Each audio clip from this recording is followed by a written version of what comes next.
Have you ever felt like incredibly sluggish after a completely normal meal, or maybe you've noticed your appetite just randomly changing from day to day? Oh, absolutely. Like you're starving on Tuesday, Yeah. and then you just have, well, totally no interest in food by Wednesday. Exactly. It's a universal experience, but we usually tend to just brush it off as, something I ate, and we move on. Right. We treat our stomachs like these purely mechanical black boxes.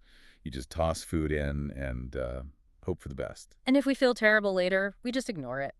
But today's deep dive is going to completely shatter that mechanical view of the human stomach. We are looking at a fascinating intersection of ideas today, focusing on the concepts of Agni and the microbiome. It's essentially the dual alchemy of gut health. Right. And our mission here is to decode this beautiful collision between ancient Eastern medical philosophy and, you know, cutting edge modern biology. The timeline of this is what really stands out to me. We're looking at how, thousands of years ago, Ayurvedic texts mapped out the exact same digestive principles that today's gastroenterologists are really only just now studying under microscopes. It's wild. It's the same biological reality, just viewed through two entirely different lenses. And we're going to figure out how you can use this dual alchemy to fix not just your physical digestion, but your mental health too. Because they are completely intertwined. Yeah. But to really grasp this, we first need to establish those two completely different lenses through which our source views the human stomach, the ancient flame, and the modern garden. Let's start with the ancient flame, which is the Ayurvedic concept of Agni. So the tests ask us to imagine a small, gentle lamp burning right there in your stomach. Okay, a little flame. Yeah, and this flame represents your digestive fire. According to Ayurveda, the way this specific lamp burns dictates your overall health. It's not just a binary switch of, like, digesting or not digesting. Yeah. Right. They actually break down how that fire behaves in different states. I really like the campfire analogy here. Well, the campfire analogy is perfect. So the ideal state is called Tikshna Agni. This is a strong, perfectly balanced fire. It's roaring efficiently. So when you eat food, that fire just breaks it down completely. Exactly. It gives you maximum heat, maximum energy, and extracts every possible nutrient. Your energy levels remain incredibly stable. That sounds like where everyone wants to be. But what happens when it goes wrong? Well, then you might experience Vishamagni, which is an irregular flame. Think of it as a fire caught in a heavy wind. Oh, so it's unpredictable. Very. One minute it's blazing out of control, giving you this massive, insatiable appetite. And the next minute, a gust of wind blows it down to an ember, and you have absolutely no desire to eat. I know that feeling all too well, actually. Right. And then the third state, which is where a vast majority of people find themselves today, is Manda Agni. This is the chronically weak, dim flame. It's really struggling to stay alight. Wait, so if I'm understanding you, if we stick to the campfire analogy, Manda Agni is like trying to light damp wood. It just smolders. That is a perfect way to visualize it. Yes, it never gets hot enough to actually burn the log. And if the wood doesn't burn completely, it creates this thick, choking smoke. Is that smoke like the equivalent of the toxins the texts talk about? Precisely. In Ayurveda, when that weak flame leaves food half digested, it creates a toxic residue known as ama. Amma, got it. And, it's not some mystical energy. It's a literal physical byproduct of incomplete digestion. And this ama doesn't just disappear. Just sits there. Yeah, it settles into your digestive tract and slowly seeps into your body.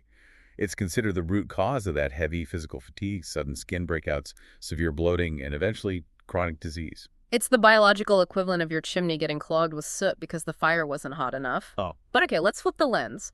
We go from ancient India to a modern scientific laboratory, and the imagery completely changes from a fire to a garden. Yes, the gut microbiome. Modern science asks us to imagine our intestines not as a furnace, but as a lush, microscopic garden. And in this garden, you have trillions of tiny inhabitants. Bacteria, fungi, all that stuff. Exactly. All living together in this incredibly complex ecosystem. And just like any physical garden, you have flowers and you have weeds. Right. The good bacteria are our friends, or, well, our gardeners. They actively digest our food. They manufacture essential vitamins for us, like vitamin K and B vitamins, and they boost our immune system. And they are in a constant turf war for space and resources with the weeds, the pathogenic or bad bacteria. Which are the ones causing gas and inflammation, right? You've got it. When the garden is balanced and green, you are healthy. When the weeds take over, your health deteriorates rapidly. This is just such an incredible parallel. Keeping the fire burning bright in Ayurveda is the exact same biological process as keeping the weeds out of the garden in modern science. Two different languages describing the exact same human experience.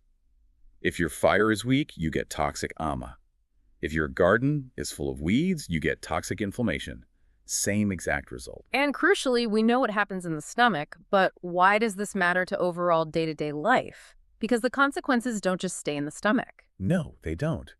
And this leads us to a fascinating area of modern research, the connection between your digestion and your central nervous system. I want to dig into this. We always think of a stomach ache as just a stomach ache, but gastroenterologists now call the gut our second brain. That's right. And I want to be clear, it's not just a metaphor. Your gut contains the enteric nervous system.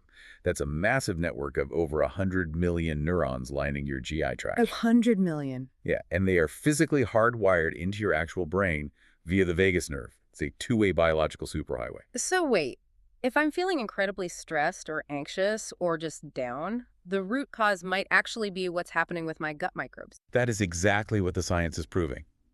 We used to think the brain was entirely in charge, just sending orders down to the stomach. Like a boss giving orders. Right. But modern research shows that about 80 to 90% of the communication actually travels up from the gut to the brain. Oh, wow. In fact, an estimated 90% of your body's serotonin, the neurotransmitter for happiness and mood regulation, is manufactured in your digestive tract, not your head. That completely changes the paradigm. It really does.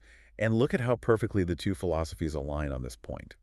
In Ayurveda, having a weak Agni, that dim fire-producing toxic ama, is explicitly said to directly cause irritability, deep fatigue, and sluggishness of the mind. And modern research proves that a poor microbiome creates bodily inflammation. That inflammation causes the release of proteins called cytokines, which can actually cross the blood-brain barrier. Exactly. And that specific neuroinflammation is medically linked to depression and anxiety. Digestion isn't just about processing your lunch. It's literally about processing your mood. So the stakes are incredibly high here. We need to keep this fire roaring and this garden blooming.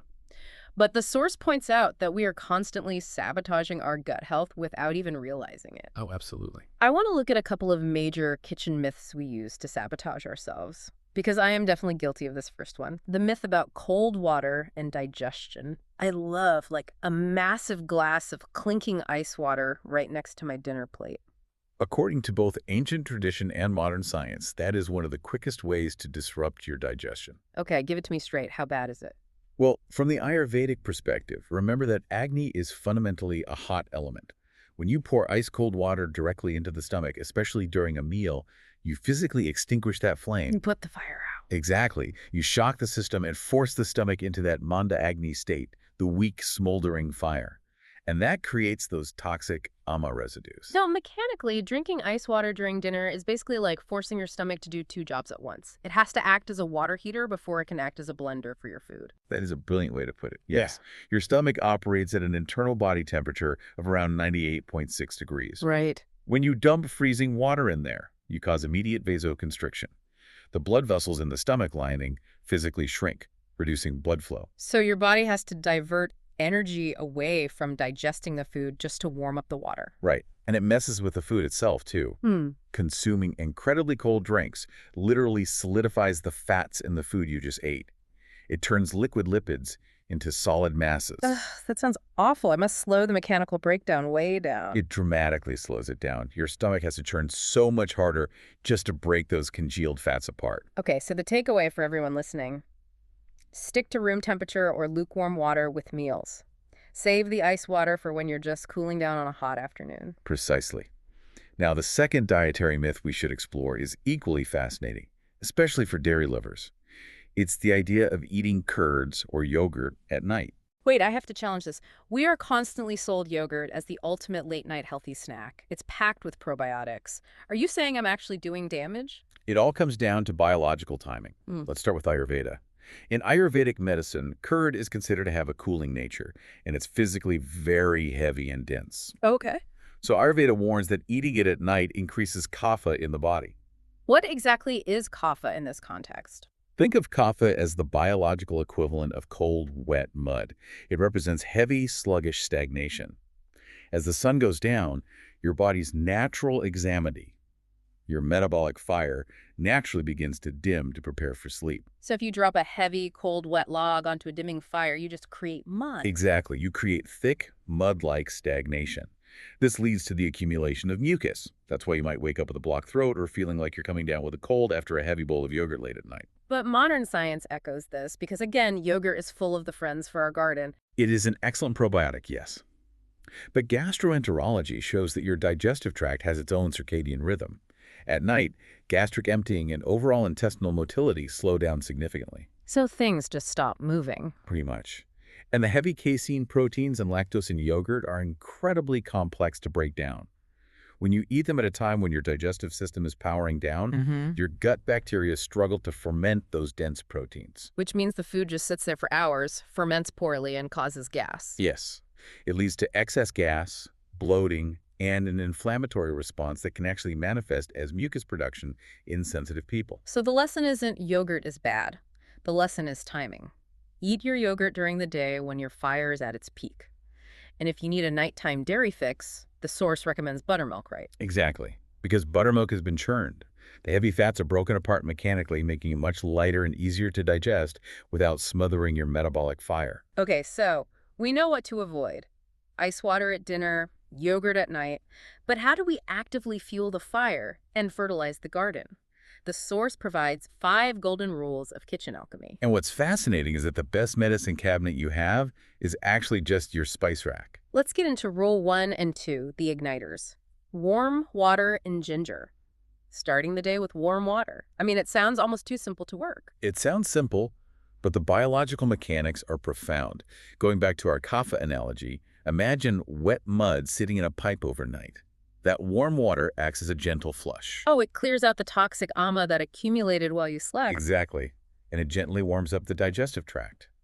From a scientific perspective, it's an immediate hydration boost that physically kickstarts gastric motility. It gets your intestines moving after 8 hours of stagnation. It's like sweeping out the cold ashes from the fireplace before you build the new fire. So once the fireplace is clean, how do we spark the flame before a meal? That's where ginger comes in. Eating a 1-inch piece of fresh ginger with a pinch of salt right before you eat. Ayurveda literally translates ginger as the universal medicine because it ignites the Agni. And science backs this up, right? Oh, down to the molecular level? Ginger contains bioactive compounds like gingerol. When these hit your tongue and stomach, they stimulate your vagus nerve Telling it to do what exactly? to send an immediate signal to your pancreas and stomach to start pumping out digestive enzymes like amylase and protease and hydrochloric acid. So you're proactively preparing the stomach so that the moment food arrives, digestion starts instantly. Same exact result as the ancient texts, just different vocabulary. Exactly. You are sparking the mechanical fire. But what about the microscopic side? Rule 3 is all about cumin, or jira, magic, usually boiling a spoonful of cumin in water. This is perhaps the ultimate synthesis in our research today. Ayurveda has prescribed cumin water for centuries to balance the Agni. If the fire is chaotic, cumin calms it. If it's weak, cumin strengthens it. But modern science recently found out why. Yes. Microbiology discovered that cumin is a vital prebiotic. Now, we hear probiotic all the time, which is adding new live bacteria to the garden, but a prebiotic is completely different. Very different. A prebiotic is the actual dietary, fiber, and chemical compounds that the good bacteria already living in your gut need to survive. You are fertilizing the existing garden. Oh, wow. So what does the cumin actually do for them? Cumin provides highly fermentable fibers. When your good bacteria consume these fibers, they produce short-chain fatty acids, primarily one called butyrate. And butyrate literally provides the energy source for the cells lining your colon, right? Exactly. It heals the gut wall, reduces systemic inflammation, and allows your friendly microbes to aggressively outcompete the bad weeds. That is just incredible. Okay, so I got warm water, ginger, cumin. But rule 4 and 5 are about the physical mechanics of eating, like chewing our food thoroughly. It is the most universally ignored dietary advice in the world. Yeah. But mechanically, your stomach doesn't have teeth, and, well, neither do your gut microbes. Right. The microbes can only access the outside surface of whatever food particles make it down to them. Precisely. If you swallow large, dense chunks of food, your microbes physically cannot penetrate the core of those blocks before the food passes entirely through your system. But by chewing thoroughly, you're exponentially increasing the surface area. Yes. You unlock the nutrients so that both your stomach acids and your microscopic gardeners have immediate access to do their jobs. It's the difference between throwing a massive dense log onto a fire versus chopping it up into a pile of thin kindling. The kindling catches fire immediately. Perfect analogy. And the final rule is timing. Eating dinner early, like by 7 p.m. around sunset. This goes back to the circadian rhythm of the gut, right? Exactly. Your microbiome operates on a clock. If you eat a heavy meal at 9 p.m. and immediately lie down, your digestive motility has plummeted. Your body is trying to drop its core temperature to sleep, but your stomach is frantically trying to generate heat to break down food. Which means neither system wins. You don't get deep sleep, and you don't get good digestion. Right. Giving your body time to process the final meal ensures that your stomach empties while your Agni is still active. Then, overnight, your digestive system can rest and perform its critical housekeeping, sweeping out debris and repairing the gut lining. It's incredibly elegant when you think about it. You don't need expensive supplements. Sometimes it literally just requires chewing your food longer, hydrating with warm water, and utilizing basic spices like ginger and cumin. It's a reminder that the body is an ecosystem, and our job is simply to provide it with the right environment to regulate itself. So as you go about your day-to-day, I want to challenge you to pay close attention to your body. Notice how you feel an hour after you eat. Does your internal fire feel a little dim? Does your garden feel like it might need some weeding? Yeah, and instead of reaching for a quick fix antacid or another cup of coffee, try trusting the biology. Reach for a slice of ginger or steep some cumin in hot water. Absolutely. It's about taking active ownership of that internal ecosystem. And I want to leave you with a final, lingering question to ponder today. We just spent this entire deep dive looking at how ancient humans perfectly mapped out the complex biology of the gut microbiome thousands of years before the invention of the microscope. Simply by observing how spices like cumin and ginger made them feel. Exactly. So it makes you wonder what other ancient cooking traditions or generational old wives' tales are actually just highly advanced biology, patiently waiting for modern science to finally catch up.